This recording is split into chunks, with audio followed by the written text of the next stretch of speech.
Meus queridos irmãos, graça, misericórdia e paz do Senhor Jesus vos sejam abundantemente multiplicadas. Nós iniciaremos com este estudo uma abordagem aos 5 pontos do calvinismo dentro de uma concepção histórico e teológica, numa abordagem específica à soteriologia reformada. Para isso, nós veremos inicialmente um conceito etimológico da palavra soteriologia. Teremos um panorama histórico do arminianismo, veremos os 5 pontos do arminianismo, a sua visão filosófica, bem como a formulação dos 5 pontos do arminianismo e a sua rejeição pelo Sínodo de Dort em 1618. Veremos ainda uma estreita relação que há entre o pelagianismo e o arminianismo. Veremos os 5 pontos do arminianismo em contraste com os 5 pontos do calvinismo e, por fim, abordaremos a soberania de Deus na soteriologia reformada. Então, para isso, eu quero iniciar fazendo a leitura de um texto que encontra-se na carta de Paulo aos Romanos, no capítulo 9. Eu quero convidá-lo a tomar a sua Bíblia e abrir lá em Romanos 9. Eu vou ler do verso 14 até o 18, é o texto para nossa instrução e reflexão nesta abordagem aos 5 pontos do calvinismo. Veja, que diremos, pois? A injustiça da parte de Deus? De modo nenhum, pois ele diz a Moisés: terei misericórdia de quem me aprouver ter misericórdia, e compadecer-me-ei de quem me aprouver ter compaixão. Assim, pois, não depende nem de quem quer ou de quem corre, mas de usar Deus a sua misericórdia. Porque a Escritura diz a Faraó: para isso mesmo te levantei, para mostrar em ti o meu poder e para que o meu nome seja anunciado por toda a terra. Logo tem ele misericórdia de quem quer e também endurece a quem lhe apraz. Muito bem. Nós vamos iniciar com esse estudo, esta abordagem histórico-teológica aos 5 pontos do calvinismo, e para isso eu quero abordar etimologicamente a palavra soteriologia, já que esta abordagem conceitual vai sinalizar algumas formas para a imersão neste importante objeto de pesquisa da teologia sistemática. E a palavra soteriologia, ela é uma junção de 2 termos gregos. A primeira é soteria, que é um substantivo cuja tradução e significado para o nosso idioma indica livramento, indica preservação, mas de forma especial indica a salvação. Esta palavra, soteria, lembra a libertação de um perigo iminente, lembra o livramento do poder da maldição do pecado e a restituição do homem à plena comunhão com Deus. Então, a palavra soteriologia é a junção de 2 palavrinhas gregas, a primeira, soteria, que tem esse significado, e a segunda palavra, o segundo termo, é logia, que significa estudo ou tratado. Portanto, meu irmão, a soteriologia trata da comunicação das bênçãos da salvação ao pecador e seu restabelecimento ao favor divino e a vida de íntima comunhão com Deus. Para Charles Hodge, em sua teologia sistemática, a soteriologia é o plano ou o propósito de Deus em relação à salvação dos homens. É o seu ato de reunir em um só corpo harmonioso todos os objetos da redenção, quer no céu, quer na terra, em Cristo. Um dos teólogos holandeses, chamado Jacob Herman, é quem vai mexer um pouco com essas ideias que têm gerado muitos conflitos, não somente no ambiente da igreja, mas sobretudo no que tange às redes sociais ultimamente. O Jacob Ehrman não é outra pessoa senão o Armínio. E ele viveu entre 1560 e 1609 e ele foi educado na tradição reformada. Contudo, ele se inclinou para as doutrinas humanistas de Erasmo, e porque ele tinha sérias dúvidas a respeito da graça soberana de Deus, como era ensinada naquele período pelos reformadores. E os seus discípulos, também chamados de sectários de Armínio ou arminianos, foram eles que disseminaram o ensino do seu mestre.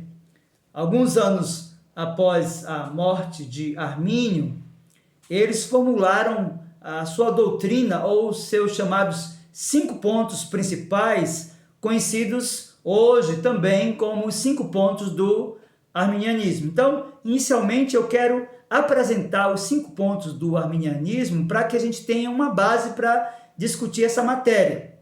E o primeiro ponto do arminianismo é a vontade livre. É desse primeiro ponto que vem a ideia do livre-arbítrio.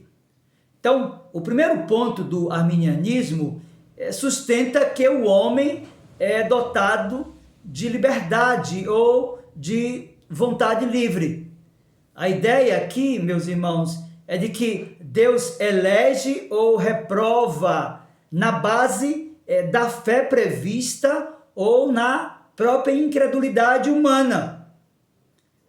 O que o primeiro ponto ensina, do ponto de vista dos arminianos, é que o homem nunca é de tal modo corrompido pelo pecado que não possa crer salvificamente no Evangelho, uma vez que esse lhe seja apresentado. Então, para o arminiano, a proporção que o Evangelho é apresentado ao homem, ele tem por ele mesmo, como sujeito da ação, a capacidade de crer e de abraçar a fé. Então, esse é o primeiro ponto do arminianismo, a ideia da vontade livre. Mas vamos então para o segundo ponto do arminianismo, que é a eleição condicional. Bem, o segundo ponto do arminianismo sustenta que Cristo morreu por todos os homens em geral e em favor de cada um em particular, embora somente os que creem sejam salvos. O homem, nessa perspectiva da eleição condicional, nunca é de tal modo controlado por Deus que não possa rejeitá-lo. Já que ele tem o livre-arbítrio, ele pode, inclusive, na perspectiva dos arminianos, resistir à vontade de Deus, que os calvinistas compreendem como soberana. Bem, mas vamos lá para o terceiro ponto dos 5 pontos do arminianismo. Já estudamos a vontade livre, a eleição condicional. O terceiro ponto do arminianismo é expiação universal. Bem, o terceiro ponto, meu querido irmão, sustenta que, devido à depravação do homem, a graça divina é necessária para a fé ou qualquer boa obra. Nesse caso, a eleição divina daqueles que serão salvos alicerça-se sobre o fato da previsão divina de que eles haverão de crer por sua própria deliberação. É como se o homem fosse o sujeito da ação na sua salvação. Então, esta é a expiação universal. Vamos para o quarto ponto do arminianismo. O quarto ponto é a graça pode ser impedida. Bem, o quarto ponto, meu querido, ensina que essa graça pode ser resistida pelo pecador. A ideia de que a morte de Cristo não garantiu a salvação para absolutamente ninguém, pois não garantiu o dom da fé para ninguém, nem mesmo existe tal dom. O que ela faz ou fez foi criar a possibilidade da salvação para todo aquele que crê. Perceba então que sob essa ótica arminiana, o homem permanece como sujeito da ação e não como objeto da passiva no processo e plano da salvação. Então, nós já estudamos o primeiro ponto, vontade livre, O segundo ponto, a eleição condicional. O terceiro ponto, a expiação universal. O quarto ponto, a graça pode ser impedida. Mas o quinto ponto do arminianismo é que o homem pode cair da graça. Bem, o quinto ponto sustenta que o homem não pode continuar na salvação a menos que ele continue a querer ser salvo. A partir do momento que ele perde esse desejo, ele está sujeito a perder também a salvação. Nesse caso, meu querido irmão, a salvação depende inteiramente dos crentes manterem-se em um estado de graça, conservando a sua fé. Nesta pressuposição arminiana de que o homem pode cair da graça, aqueles que falham nesse ponto, eles desviam-se da fé e se perdem. Meus queridos, de fato, esse é o pensamento arminiano. E nós precisamos de compreender, dentro desse pensamento da soteriologia arminiana, os dois princípios filosóficos defendidos por eles. O primeiro é que a soberania de Deus é incompatível com a liberdade humana e, portanto, também com a responsabilidade humana. Em segundo lugar, que a habilidade é algo que limita a obrigação. Então, a ideia aqui é de que a Bíblia considera a fé como obrigatória da parte de todos quanto ouvem o Evangelho, e a capacidade de crer deve ser universal. Então percebam que a base filosófica dessa doutrina da soteriologia arminiana está centrada nesses dois pressupostos. Então é importante que compreendamos que essa ideia que foi formulada pelo pensamento de Armínio e registrada e divulgada pelos seus seguidores ou sectários, os chamados arminianos, encontrou uma rejeição inicialmente no Sínodo de Dort, na formulação dos 5 pontos do calvinismo. Isso ocorreu em 1618, quando foi convocado um sínodo nacional para reunir-se em Dort, a fim de examinar os pontos de vista de Armínio à luz das Escrituras. Meus queridos, essa convocação foi feita pelos Estados Gerais da Holanda para o dia 13 de novembro de 1618 e constou de 84 membros e 18 representantes que eles definiam como seculares. Entre esses estavam 27 delegados da Alemanha, Suíça, Inglaterra e outros países da Europa. Durante os 7 meses de duração do sínodo, houve 154 sessões para tratar desses artigos formulados pelos sectários ou seguidores de Armínio, os chamados arminianos.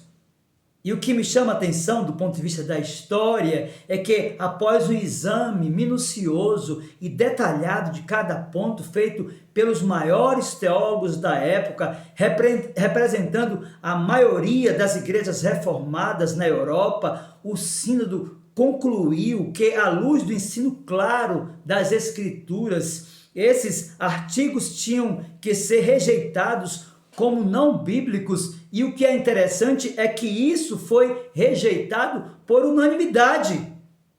E não somente isso, meu irmão, mas o concílio impôs censura eclesiásticas aos chamados remonstrantes, depondo de seus cargos e autoridade civil, ou seja, a relação que eles tinham com o governo, e os baniu do país por cerca de 6 anos.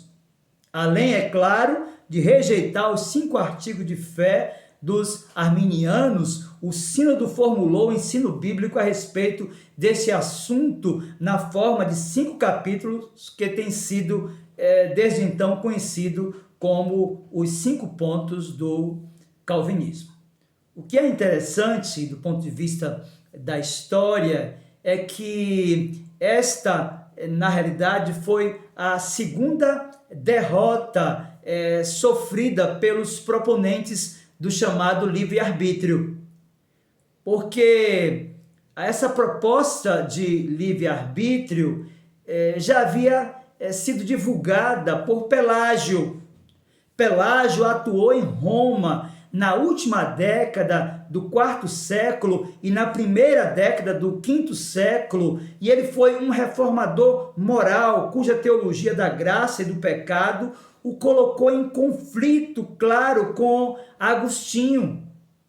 As ideias de Pelágio, elas são conhecidas em sua maior parte por intermédio dos escritos de seus oponentes, especialmente de Santo Agostinho. E eu quero apresentar aqui para vocês algumas das suas ideias e dizendo para vocês que Pelágio ele teve em 1411, na figura de Paulinho de Milão, uma lista dos 6 pontos heréticos contidos na mensagem pelagiana, ou seja, Pelágio teve na figura de Paulinho de Milão a resistência àquilo que os próprios arminianos criam e continuam crendo nos nossos dias. A primeira ideia que foi refutada por Paulinho de Milão e criada por Pelágio foi a ideia de que Adão foi criado mortal e teria morrido, mesmo que não tivesse cometido pecado. A segunda ideia refutada por Paulinho de Milão é que o pecado de Adão agrediu somente a ele, não a toda a raça humana.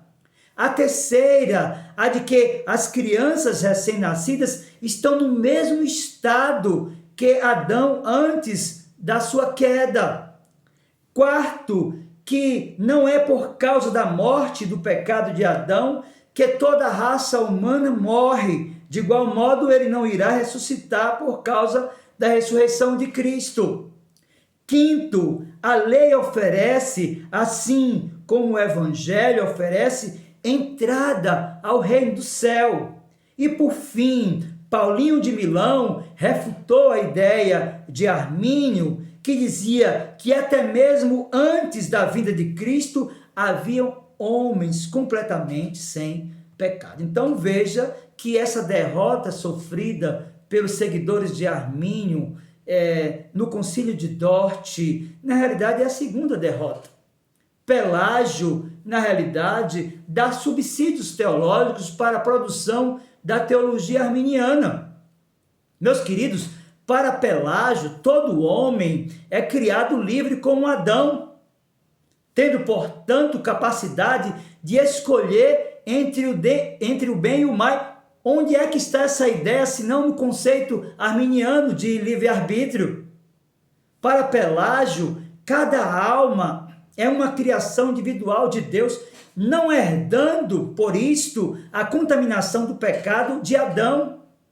A universalidade do pecado no mundo é explicada pela fraqueza da carne humana e não pela corrupção da vontade humana pelo pecado.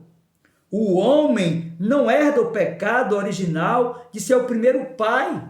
A ideia de Pelágio é que a vontade humana é livre para cooperar com Deus na conquista da santidade. Isso é arminianismo na prática. O pelagianismo, meu querido irmão, foi condenado por mais concílios da igreja do que qualquer outra heresia na história. Para que você tenha uma ideia, em 412, Coelistius, um discípulo de Pelágio, foi excomungado no sínodo de Cartago. Meus irmãos, os concílios de Cartago e Mileves condenaram Pelágio. Meus queridos, o imperador oriental Teodósio II baniu os pelagianos do leste em 430 da nossa era. Meus queridos, a heresia foi repetidamente condenada pelo concílio de Éfeso em 431 e pelo segundo concílio de Orange em 529 da nossa era. Então veja que há uma harmonia teológica, ideológica entre o pensamento pelagiano e o pensamento arminiano. Então eu quero agora, nesse segundo momento do nosso estudo, apresentar para vocês os 5 pontos do calvinismo em contraste com os 5 pontos do arminianismo, para começarmos a entender o quanto eles são conflitantes. Perceba, o primeiro ponto do calvinismo é a chamada depravação total. O que é que isso significa? Bem, devido à queda, o homem é incapaz de, por si mesmo, crer de modo salvador no Evangelho. Do ponto de vista da depravação total, o pecador está morto, cego e surdo para as coisas de Deus. Seu coração é enganoso e desesperadamente corrupto. Meus queridos, sua vontade não é livre, pois está escravizada à sua natureza má. Por isso, ele não irá e não poderá jamais escolher o bem e sim o mal em assuntos espirituais. Mas em contrapartida, a depravação total, que é o primeiro ponto do calvinismo, os arminianos afirmam no seu primeiro ponto, que traz a ideia da vontade livre, que o homem tem liberdade, afinal ele tem livre-arbítrio e ele pode definir se ele quer ou não ser salvo. Nesta pressuposição arminiana da vontade livre, se traz a ideia de que Armínios acreditava que a queda do homem não foi total e sustentou que no homem restou bem suficiente, capaz de habilitá-lo a querer aceitar a Cristo como seu Salvador suficiente. Então veja o quanto colide frontalmente a ideia da depravação total com a ideia da vontade livre apresentada pelos arminianos. Mas isso não fica por aí. Vamos para o segundo ponto do calvinismo, que é a eleição incondicional. Bem, o que a eleição condicional ensina? A eleição incondicional, meu querido irmão, ensina que a escolha divina de certos indivíduos para a salvação antes da fundação do mundo repousou tão somente na sua soberana vontade. A escolha de determinados pecadores feita por Deus não foi baseada em qualquer resposta ou obediência prevista da parte deles, tal como fé ou até mesmo arrependimento de pecados. Pelo contrário, é Deus quem dá a fé e o arrependimento a cada pessoa a quem ele escolheu. Esses atos, meu querido irmão, são resultados e não a causa da escolha divina. É importante, então, percebermos como colide de forma frontal o segundo ponto do calvinismo, a eleição incondicional, com o segundo ponto do arminianismo. Bem, para os arminianos, a eleição é condicional. Bem, o que é que isso significa? Bem, Armínios ensinava também que a eleição estava baseada no pré-conhecimento de Deus em relação àquele que deve crer.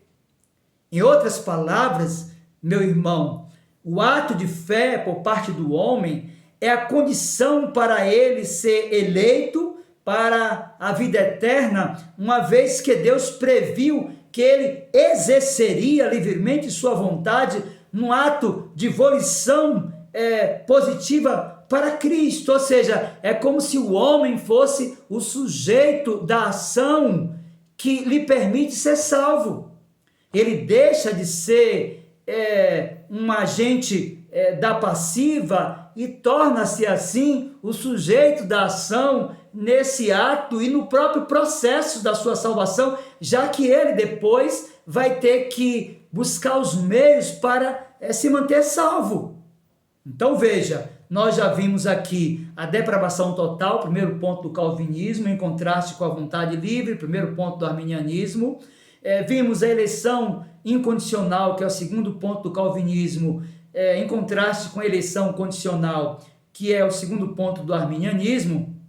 Mas vamos ver agora o terceiro ponto do calvinismo, que é a expiação limitada.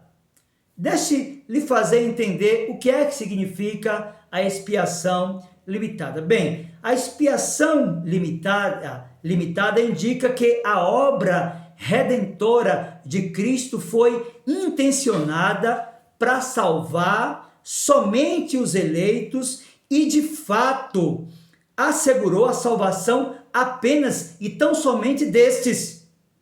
Sua morte, ou seja, a morte de Cristo, foi um sofrimento substitucionário da penalidade do pecado no lugar de certos pecadores específicos.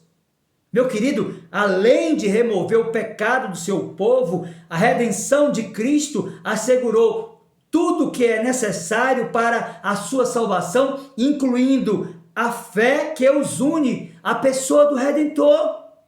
Então, esse é o conceito da expiação limitada. Mas veja como é conflitante a ideia do terceiro ponto do arminianismo, que fala da expiação universal.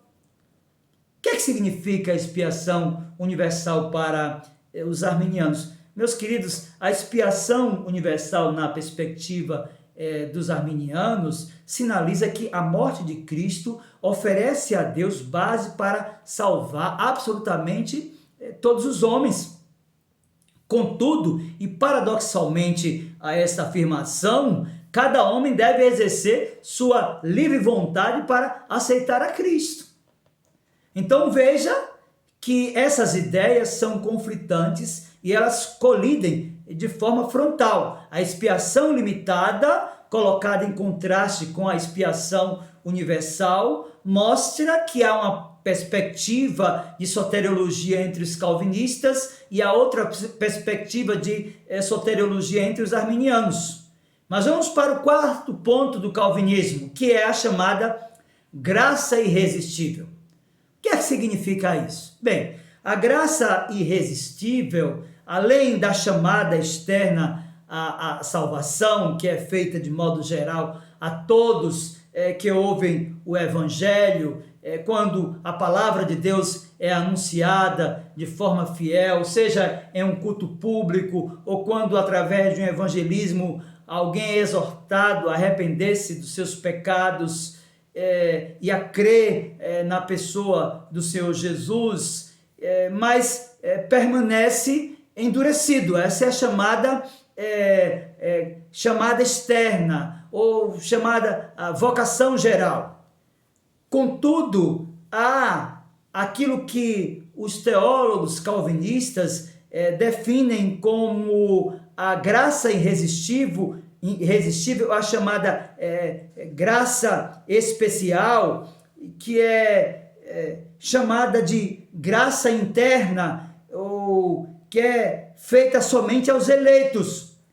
E esta graça irresistível tem esse nome porque ela não pode ser rejeitada. E o que é interessante é que, do ponto de vista da pressuposição da graça irresistível, ela sempre resulta e sempre resultará na conversão do pecador.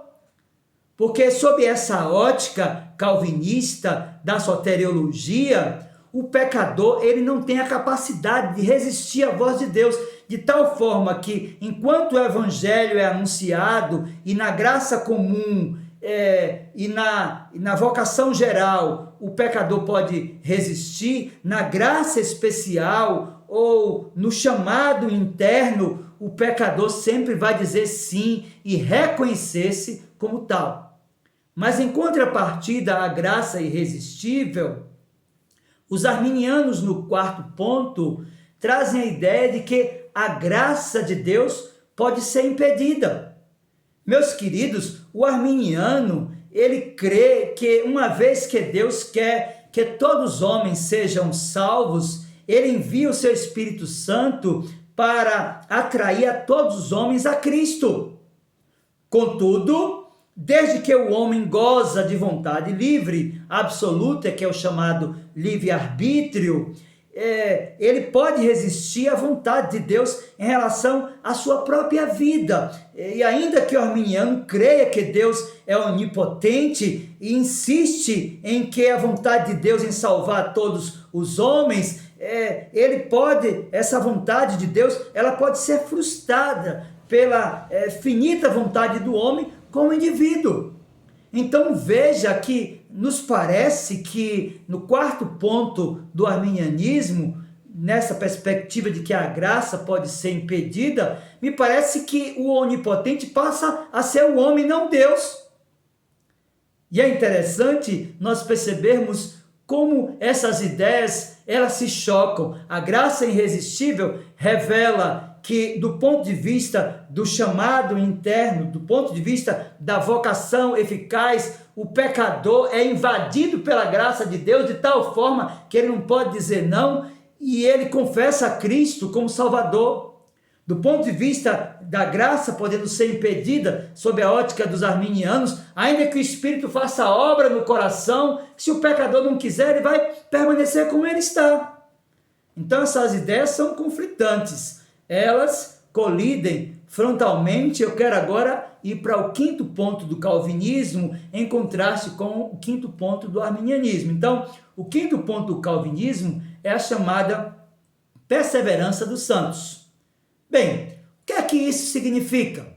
O que é que define a perseverança dos santos? Bem, a ideia entre os calvinistas da perseverança dos santos é a de que todos aqueles que são escolhidos por Deus e a quem o Espírito Santo concedeu a fé, são eternamente salvos. Eles não somente são eternamente salvos, mas eles são mantidos na fé pelo poder de Deus, do Deus Todo-Poderoso, e nesta fé, esses chamados eficazmente, eles vão perseverar até o fim de suas vidas. Mas em contrapartida a isto, o quinto ponto do arminianismo vai dizer que o homem pode cair da graça. Bem, vamos entender o que é que os arminianos eles querem ensinar com o quinto ponto, e a ideia de que o quinto ponto do arminianismo, meu irmão, ele é uma consequência lógica dos 4 pontos precedentes do seu sistema. O homem não pode continuar na salvação a menos que ele continue querendo ser salvo. É mais ou menos assim. A pessoa está salva, mas comete um pecado ou desvia-se do evangelho, passa a viver a sua vida de acordo com o seu coração, com a sua agenda, então ele se perdeu, ele perdeu a salvação. Então, se a salvação depende dele, e de fato ele resolveu abdicar da sua vida com Deus, ele perdeu a salvação.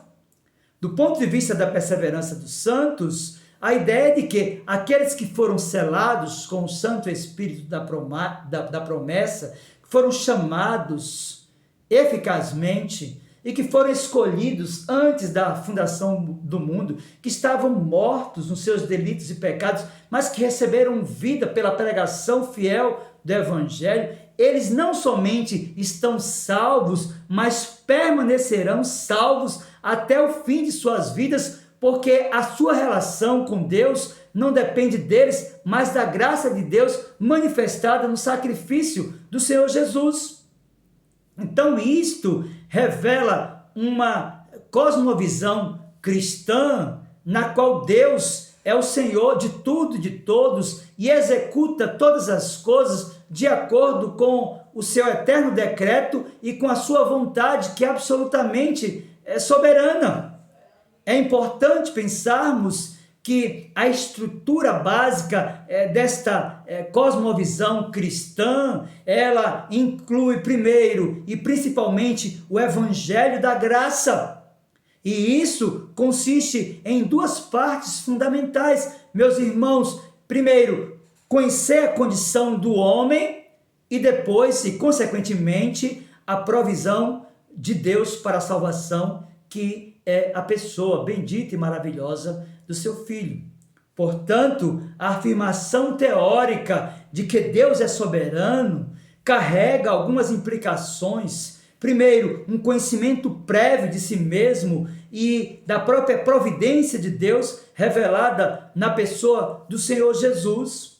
Meus queridos, quando falamos da vontade de Deus, nós queremos dizer que ela não é senão a expressão do seu ser onipotente e onisciente. E se ele é onipotente, como atestam as Escrituras, ele realizará tudo que está incluído em seus propósitos. E se ele é de fato onisciente, como de fato é, ele não cometerá erros em seu plano original, nem terá necessidade de alterar o seu propósito original. Meus irmãos, as Escrituras apresentam Deus como Criador. As Escrituras apresentam o Senhor como aquele que a vontade é soberana e é a causa motora de todas as coisas. Ela nos revela que ele está revestido de autoridade absoluta sobre as hostes celestes e sobre os moradores da terra. É importante que se diga que na infinita sabedoria do Senhor de toda a terra, cada evento se realiza com precisão em seu próprio lugar, no desdobramento do plano divino. E esta é a filosofia do universo, tanto no Antigo quanto no Novo Testamento. É uma visão do mundo que alcança unidade num decreto ou propósito ou plano absoluto, do qual tudo o que acontece é apenas o seu desdobramento no tempo e no espaço. Então é importante compreender que a soberania não é uma propriedade da natureza divina, mas uma prerrogativa oriunda das perfeições e do próprio ser supremo de Deus. É importante que você compreenda que a infinita sabedoria, bondade e poder, como direito de posse que pertence a Deus no tocante às suas criaturas, são o fundamento imutável do domínio que ele tem sobre todas as coisas. Ele é apresentado na Escritura como absolutamente soberano, aquele que faz tudo como lhe agrada. Se você abrir a sua Bíblia, aí na Salmodia, no Salmo de número 115, versículo 3, você vai perceber isso. O salmista disse: no céu está o nosso Deus e tudo faz como lhe agrada. No livro do profeta Daniel, no capítulo 4, verso 35, a Escritura nos diz: todos os moradores da terra são por ele reputados em nada. E segundo sua vontade, ele opera com o exército do céu e os moradores da terra. Não há que ele possa deter a mão, nem lhe dizer: que fazes? Meus queridos, de fato, nós veremos que não há conflito entre as poderosas obras que manifestam sua santidade, justiça e juízo, e as gloriosas obras que revelam sua graça, seu amor e seu próprio perdão. Meus irmãos, à luz de toda a Escritura, Deus será visto de modo perfeitamente consistente, tanto quando condena uns, quando resolve perdoar a outros. Ele é de fato o único agente genuinamente livre em toda a eternidade, que não é influenciado por nenhuma criatura ou nenhuma força externa. Nós olhamos para a Escritura e vamos perceber o quanto isso é verdade. Por exemplo, o apóstolo Paulo escreve a sua carta à igreja em Éfeso, no capítulo 1, versos 10 e 11, e diz assim, veja o que diz a palavra de Deus, Efésios capítulo 1, versos 10 e 11. Desvendando-nos o mistério da sua vontade, segundo o seu beneplácito, que propusera em Cristo de fazer convergir nele, na dispensação da plenitude dos tempos, todas as coisas, tanto as do céu como as da terra. Nele, digo, no qual fomos também feitos herança, predestinados segundo o propósito daquele que faz todas as coisas conforme o conselho da sua vontade. Você continua folheando a Escritura e você vai perceber uma quantidade enorme de informações que nós temos acerca da soberania de Deus, inclusive da salvação dos homens. Paulo escreve aos Romanos, nós já lemos aqui, eu quero apenas reiterar aquilo que já foi dito, Romanos capítulo 9, versos 14 e 15, ele inicia com duas perguntas. Que diremos, pois? A injustiça da parte de Deus? De modo nenhum, pois ele diz a Moisés, terei misericórdia de quem me aprouver ter misericórdia, e compadecer-me-ei de quem me aprouver ter compaixão. Meu querido irmão, como único ser no tempo e na eternidade, com absoluta liberdade de querer as coisas como ele as vê, é importante que se diga que Deus traçou um plano que inclui tanto a eleição quanto a reprovação. Ainda que você ache duro ouvir isso que eu estou lhe dizendo, esta é a verdade da Escritura. E nós temos inúmeras referências acerca disso. Veja comigo, por exemplo, Isaías capítulo 46, versos 9 e 10. Veja o que diz o Antigo Testamento. Lembrai-vos das coisas passadas da antiguidade, que eu sou Deus e não há outro, eu sou Deus e não há outro semelhante a mim, que desde o princípio anuncio o que há de acontecer e desde a antiguidade as coisas que ainda não sucederam, que digo, o meu conselho permanecerá de pé, farei toda a minha vontade. Se você for ler a sua Bíblia agora, no Novo Testamento, agora, novamente na carta que Paulo produziu à igreja em Roma, capítulo 9, a partir do versículo 20 e até o versículo 23, você vai perceber o quanto a dupla predestinação é verdadeira. Veja, Romanos 9, a partir do 20 e até o 23 diz, quem és tu, ó homem, para discutires com Deus? Porventura, pode o objeto perguntar a quem o fez, por que me fizeste assim? Ou não tem o oleiro direito sobre a massa, para do mesmo barro fazer um vaso para a honra e outro para a desonra?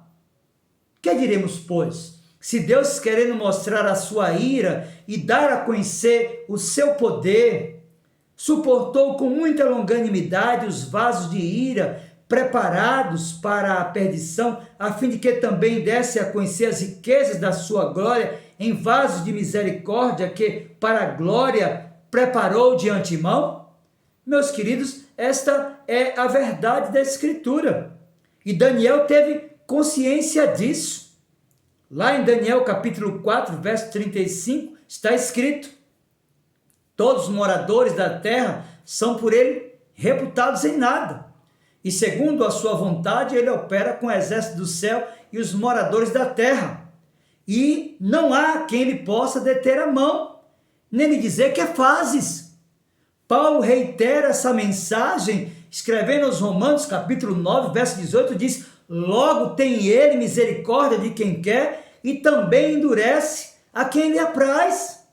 Meus queridos, assim permanece o fato de que um homem crê porque essa é a vontade de Deus, e o outro ele rejeita porque essa também é a sua vontade.